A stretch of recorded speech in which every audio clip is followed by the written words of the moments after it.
Je souhaite la bienvenue à Monsieur Jean Boulet, ministre du Travail, de l'Emploi et de la Solidarité sociale, ainsi que ministre responsable de la région de la Mauricie, à tous nos invités présents aussi avec nous aujourd'hui et aux représentants des médias. Je me présente Annick Lavoie, directrice régionale Service Québec pour l'Abitibi-Témiscamingue. J'ai le plaisir d'animer cette conférence de presse dans le cadre de la tournée québécoise en action pour la main-d'œuvre, aujourd'hui dans la région de l'Abitibi-Témiscamingue. Je cède sans plus tarder la parole à Monsieur le ministre.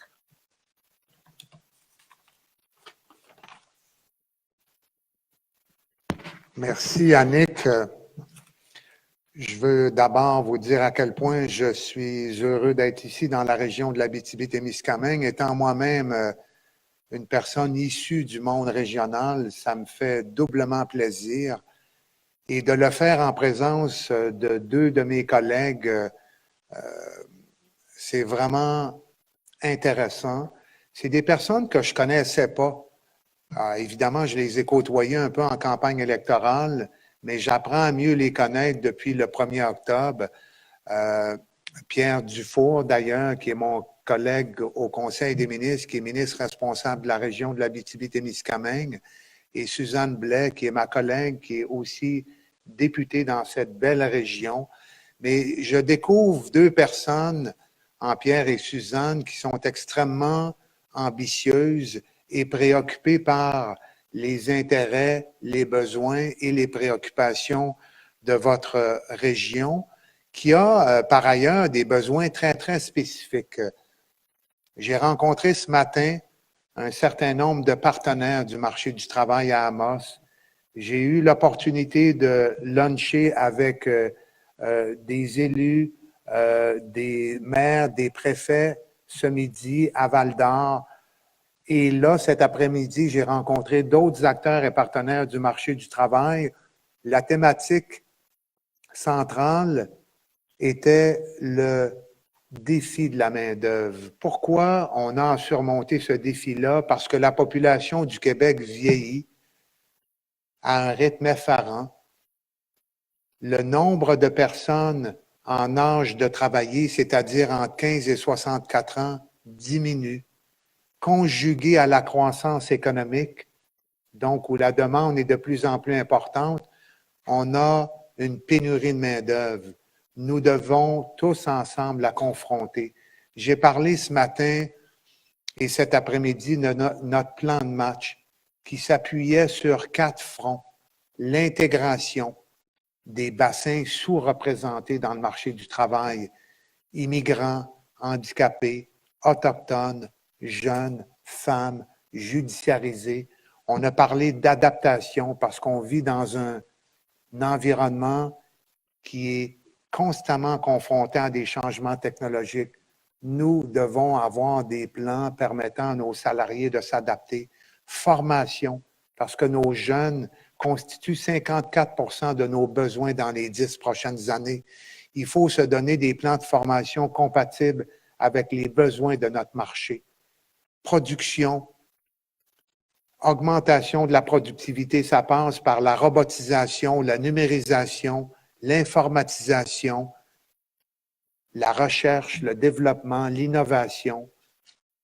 On a lancé, dans le cadre de ce plan de match-là, une grande corvée en début d'année où plus de 220 conseillers, conseillères en entreprise de mon ministère frappent à la porte des entreprises pour connaître leurs besoins, leur posent des questions, les rencontrent, s'assurent d'établir un plan d'action qui est compatible avec leur réalité. Et à ce jour, on a communiqué avec 3882 entreprises au Québec, 126 ici en Abitibi-Témiscamingue et 84 ont déjà dit « oui, on a des besoins, on a besoin d'aide, on ne savait pas que vous étiez là, on est prêt à embarquer dans votre changement de culture, à vous rencontrer et que vous nous aidiez à pourvoir les postes vacants. » Il y a plein de petites, très petites entreprises ici dans notre région qui n'ont pas de département des ressources humaines. On est là pour les aider à se structurer, à mettre en place des processus de recrutement, établir des plans de formation, mettre à niveau les qualifications et les compétences. Et cette grande corvée-là, elle a à ce jour donc des résultats tangibles. On a annoncé récemment dans le cadre de ma tournée provinciale un certain nombre de mesures, mais ce qui me préoccupe surtout, c'est qu'ici, on a besoin d'attirer et de retenir. Et pour ça, la mobilité interrégionale, elle est extrêmement précieuse. Il faut se donner les moyens de l'améliorer, la mobilité interrégionale. Et c'est pour ça que, s'inspirant d'ailleurs de ce que mon collègue Pierre avait déjà réfléchi alors qu'il était au Centre local de développement, j'annonce aujourd'hui que pour chaque activité de recrutement qu'on organisera ailleurs, dans un rayon supérieur à 50 km, mon ministère assumera les coûts jusqu'à concurrence de 500 $ par personne de l'hébergement, du déplacement et de la restauration des personnes donc qui seront impliquées dans l'activité de recrutement. Si une compagnie de Val-d'Or organise une activité de recrutement dans l'est de Montréal, où il y a beaucoup de chômage, et qu'elle a besoin pour ce faire de 10, de 12 ou de 15 personnes, on assumera jusqu'à concurrence de 500 $ par personne les frais de déplacement, d'hébergement et de transport de ces personnes-là. Et en plus, quand il y a des personnes qui se déplaceront pour venir travailler chez nous à Val-d'Or, et je le dis pour Amos, pour toutes les villes de la région de l'Abitibi-Témiscamingue, auront besoin de transport, de compagnies de déménagement. On assumera encore une fois jusqu'à concurrence de 1 000 $ par personne les frais assumés par l'entreprise. Donc, on veut être vraiment au cœur de l'action. On veut contribuer à faire en sorte que votre marché de l'emploi soit moderne, respectueux de vos besoins et de vos préoccupations. Donc, jusqu'à 500 $ par personne pour les activités de recrutement et jusqu'à 1 000 $ par personne pour les frais de déménagement. Je suis particulièrement heureux de faire cette annonce-là dans votre région parce qu'on m'a vraiment dit qu'avec un taux de chômage de 3,1 % en février d'ailleurs, qui est le plus bas taux de chômage au Québec, et avec un taux de vacances, vous avez actuellement 2705 postes vacants, le deuxième taux de vacances à 3,7 % le plus élevé au Québec.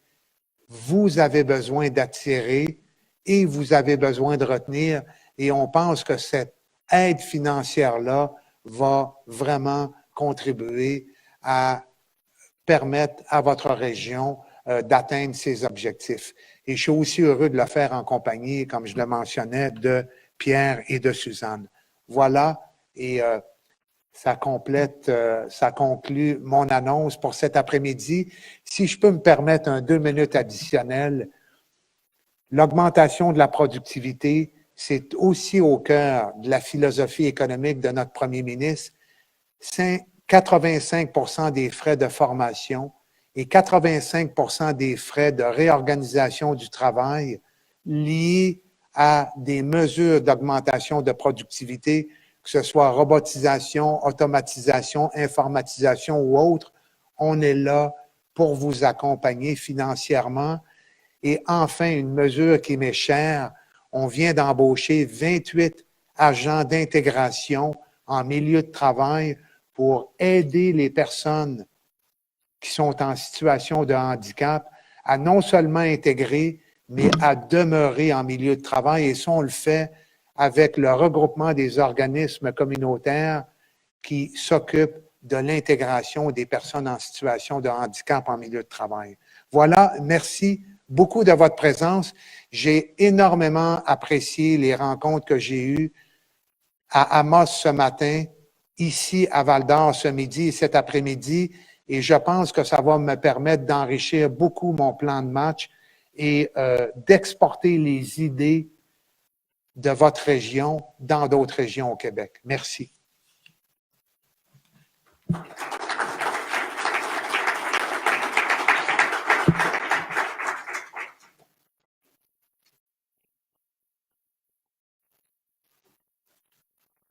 Merci, M. Boulet.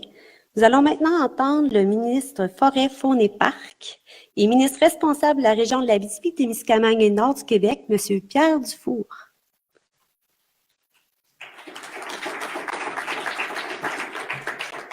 Donc, bonjour à tous.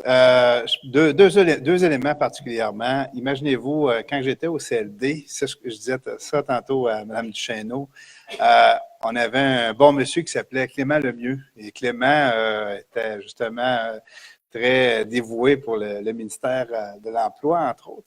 Et puis, Clément nous disait souvent, je vous le dis, là, dans 10 ans, ça va être la catastrophe au niveau pénurie de main-d'œuvre, au niveau de l'employabilité. Et il nous répétait souvent le même discours. On est présentement à 7,2, 7,1 % parce qu'à chaque année, ça diminuait. Et je viens de dire à Christine, imagine-toi aujourd'hui à 3,1 %. Imaginez-vous le trouble que les entreprises peuvent avoir et je pense qu'aujourd'hui, ça confirme les énoncés que M. Lemieux nous disait au début des années genre 2008-2009 à peu près, c'était à cette période-là. Là. Donc, je peux comprendre dans lequel niveau vous travaillez. Et ça nous avait justement interpellé en 2011. C'est à ce moment-là qu'au CLD, on avait fait une table de travail avec un peu le même principe que les tables de travail de partenaires. Et c'est là qu'on avait eu cette idée-là qu'on avait lancée, qui était, on avait dit à ce moment-là, c'est sûr qu'il y avait une petite différence avec le projet Agent. Nous, on ne voulait pas quand même se trap-shooter entre les municipalités régionales. Donc, on avait mis la distance autour, si ma mémoire est bonne, autour de 120 km. Ça évitait les crises entre, mettons, Val-d'Or-Amos, Val-d'Or-Rouen, et ainsi de suite. Donc, à 50 km, ça donne plus de possibilités.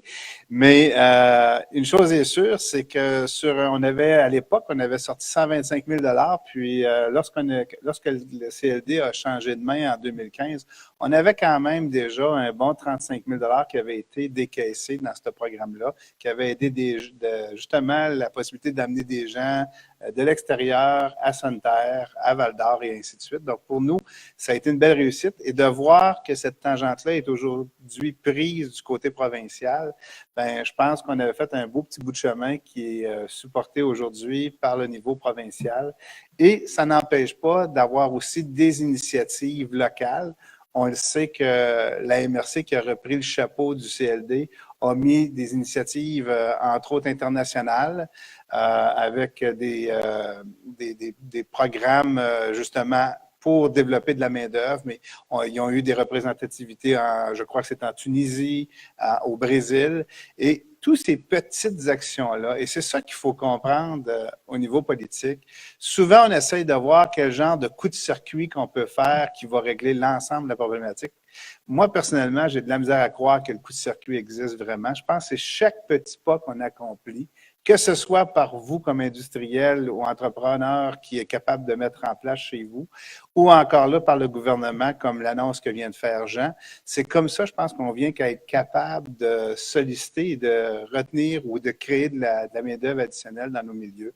Je prends l'exemple d'un restaurateur ici chez nous, que vous connaissez très bien, le restaurateur de Saint-Hubert. Si on regarde tout ce que Mme Gauthier fait comme entrepreneur, elle sort des sentiers battus. Elle fait en sorte que ses équipes de travail vont faire des mini-marathons, vont participer à de l'entraide sociale pour des causes en particulier. Et je pense que c'est un peu l'obligation aujourd'hui comme entreprise, comme entrepreneur qu'on a à regarder, de se trouver des dadas qui font en sorte que les clients, on peut sans dire les clients, mais les employés soient heureux et veulent rester dans l'entreprise qu'on crée.